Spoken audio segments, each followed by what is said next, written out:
sweep for us. It's hard to beat anybody, two times on a weekend, much less three. It's just, and this league's so competitive. So anytime you can get a sweep, it's big because, it's a long season and things happen and you have a bad weekend and sometimes this makes up for it a little bit. But, I thought overall that we played really well. We turned a couple really nice double plays. Landon gave up a solo home run. I didn't feel like solos were going to beat anybody today. Gave up two of them. We're down 2-0, and cut it in half. And it's just you knew that the ball was going to fly out of the park today. And as a matter of fact, we took our batting practice inside. I didn't want our guys hitting in it. I knew it was going to turn and come out of the northwest pretty good.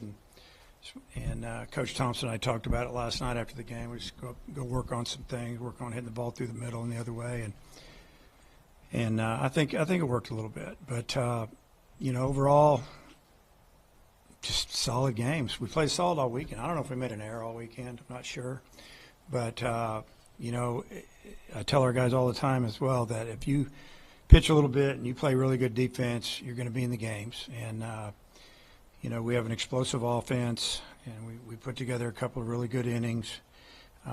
We didn't get as much as we wanted there in, I think, the fifth. But, we set it up, and we just didn't quite get the big hit. They set their inning up in the top of the eighth, base loaded, 2 outs, and we got to pop up to the catcher. And then, we took advantage of a leadoff walk, and then we had a 2-run homer and – built up another inning where they had to make a decision on whether they're going to put somebody on or not and get to Brent. And, he wasted no time. He stayed on that slider, went the other way, hit it up in the jet stream, just let it blow out. At a minimum, he had a sac fly, and it worked out. But it was a really good weekend for us. What did you think about the bottom third of your order today? And then Thomas in particular seems like he may be turning a corner the last week or so. Well, he's been swinging the bat good, obviously. But the bottom of the order, has been really, I think, all weekend did a pretty good job. I know that, Ryder had 7 hits on the weekend. I think he had 2, 3, and 2 today, a couple home runs. He's in the 7-hole. Souza got a few hits, but he also walked a few times, scored some runs. And then, obviously, Thomas got a couple hits on Friday. Can't remember what about yesterday. And then today a couple more. It was it was good because those 8, 9-hole hitters can really run. They're a threat on the bases too. So if they're on for Davalin or Aloy, it might help them get maybe a better pitch or two, or we might steal a base. But end of the order was really big this weekend. They made a late pitching change because of what happened with their guy yesterday. How far in advance did you know what they were going to do pitching wise, and did it throw you off at all today? No, it didn't throw us off. We knew that he got hit yesterday in BP by one of their own players, hit a ball out of the park and wasn't paying attention, and it hit him pretty good. That's a bad break. But we found out this morning about, I think it was probably around 10, that he wasn't going to pitch for sure, and who was going to pitch. And we felt like if he didn't pitch, it would be their Tuesday starter, who had really good numbers. He's a really good pitcher. He doesn't throw very hard, but he can pitch. He doesn't walk people. I think he walked 1 today, maybe 2. Yeah, 1. And I think he only had 5 walks coming in. And, now he's up to, 6 walks and about 30 Ks. And he just kept pounding strikes. But you got to look back at the inning. We only scored 1 run, and we made him throw 30 pitches. Pretty amazing. Maxwell set that up with his 12-pitch at bat. And then it seemed like Cahillo had a really good at bat as well, where he fouled off a bunch of pitches. I don't know how many he saw, but it was quick 2 outs, and then bang, he would fight, and that probably cost him at least 1 inning, probably 2 more innings if he kept pitching the way he was and we didn't hit him. I think that was Maxwell's longest at bat of the year, but he's had some similar ones to that. What is it about him that he's able to just fight like that at the plate? Well, he's got a really short, compact swing, and he's he definitely with 2 strikes makes some adjustment in the box and not trying to do too much, just kind of fight until he gets something, maybe a mistake, and try to hit it right back at somebody. For the most part, he's, like I said, he's just a good hitter. He's been around. He's He's got a lot of college at bats, and that's why he hits in the 3-hole, because he's a tough out. I mean, you could hit him anywhere, but he's just really tough out. And you can do a lot of things with him. He can bumper hit both sides of the diamond. He can hit home runs, and he can hit for average. So it's been fun having him. Just some clarification, you guys. You didn't want him hitting on the field just because you didn't want him seeing the those long balls Sometimes out. when you take batting practice on the field, it's third day in a row. You're kind of worn out anyway. I mean, we played 2 games: Tuesday, Wednesday, Friday, Saturday. Hit on the field. Didn't hit on the field maybe one day for sure. Maybe both days, Tuesday or Wednesday. Just go inside when the wind's not blowing, it's not beating on you. Lighter stretch, not running the bases. We hit on the field Friday, Saturday, and we just felt like it might save a little bit of energy. And sometimes the wind's blowing like this, you start hitting, you get a little crazy. We have controlled rounds where they're working on things, and I'm not saying they would, but we just feel like the overall, we thought it would be better just to save their energy, hit inside. We know our own field. We know the wind. We were going to take some fly balls when we came out.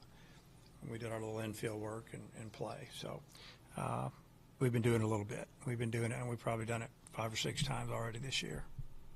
Landon, 63 pitches, saving him for later this season. What did you see from him early on, and what maybe prompted you to go to the It felt bullpen? like they were going to come around on him a third time. We had a bunch of guys ready to go.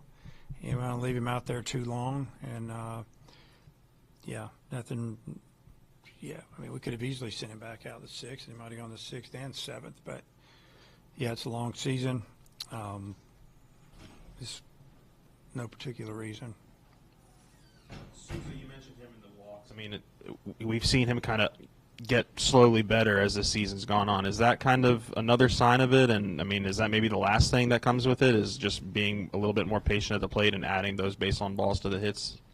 For our hitters, you're talking about? For Souza in particular. Oh, yeah. So Souza is, what he did, and you saw it all weekend, they'd start him off with maybe a changeup down and away, and when he takes it, he's ahead of 1-0. And he's been behind 1-0. Then it's 2 or 0-1, 0-2 a lot.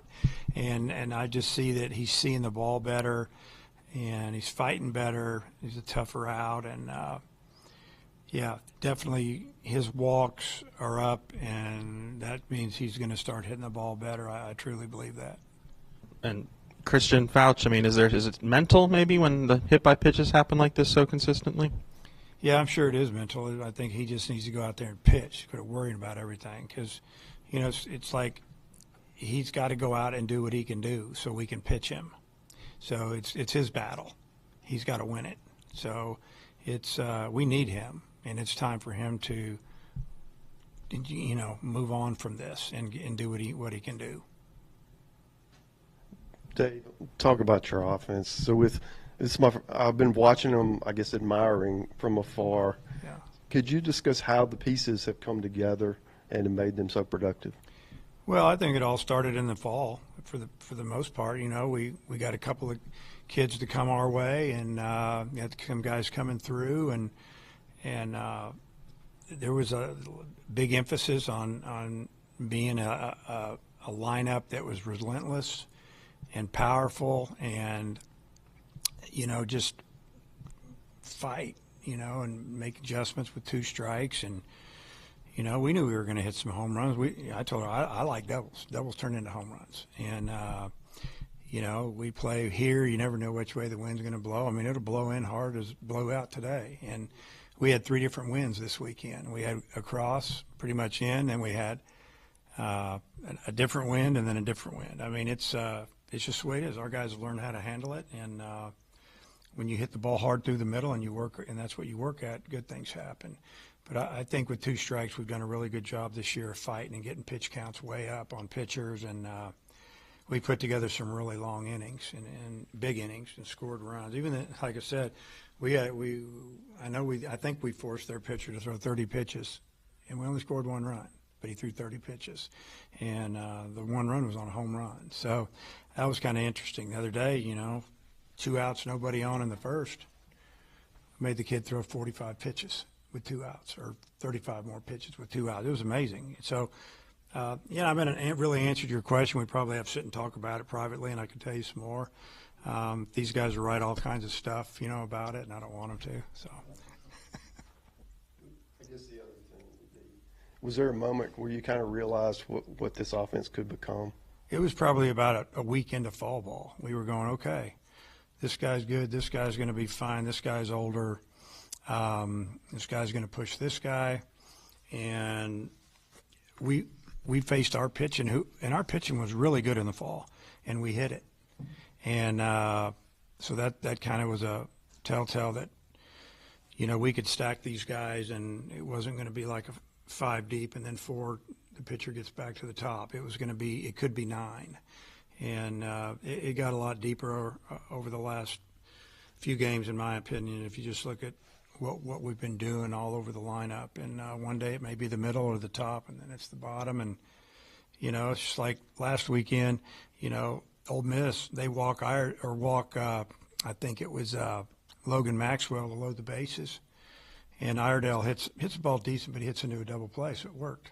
Today they did it, and he hit a grand slam. And but for 2 weeks he carried us. I mean, he was hitting home run and giving us leads, and you can't expect him to keep that pace up. But then other guys picked him up.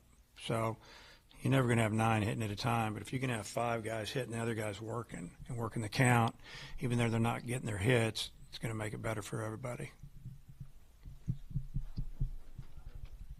Was that a hit and run when Thomas hit the home run with a steal? That was a straight up steal. Okay. Was that a 0-2 steal? Yep, and a hanging curveball that went Rundown. 379 or whatever they said. Yeah. You got an out on the rundown. Would you like the guy to throw to third? How would you like to do I was that? good with it because that's 2 down. The way I look at it, the runner's probably going to be in scoring position anyway, so just take the easy one. No reason to throw it away or panic. It worked out, so for the most part, yeah. We didn't do everything right out there, but we won't get into that. But we have handled the ball pretty well this year. And like I said, I don't think we made an error all weekend. And I think we made 1 error. I think we made 1 error in each game at Ole Miss. Other than that, we went like 10 games in a row without an error. Didn't make an error in the 2. I don't think we made one all week. And we don't walk a lot of people. So if you do that, you got a chance. Bobby didn't pitch he pitched in the first weekend, but then primarily midweek. What's he been doing recently that's gotten him higher in the pecking order with the bullpen? Going out there and throwing the ball mid-90s like he can instead of 92 and tiptoeing around. Today the first hitter he throws breaking ball.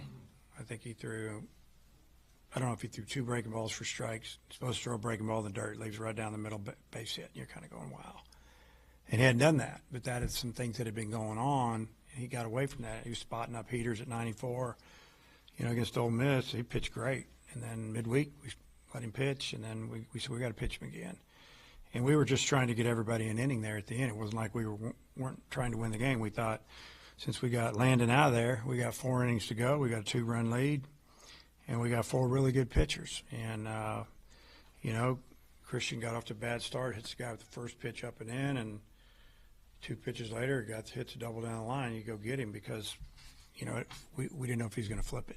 Yeah, that was going to be the game, we thought. So Coyle did a great job. Ahead to Tuesday, is it going to be a little weird to see Missouri State without Keith Gutton?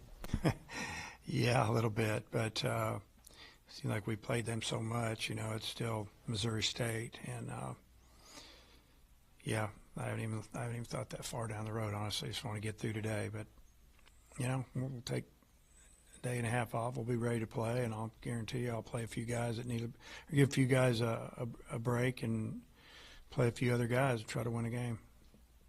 This is the best 25-game start Arkansas's ever had, and through 24 games, it was tied with the team you played on in '82. Do you see any similarities between those teams? No. We didn't hit homers like this. We were just rolling into aluminum bats back then. Just kidding, but we didn't play the competition back then that we're playing now. I mean, there were games that were teams that weren't Division I teams, and it's just what you had to do, play people in the area, Division II teams.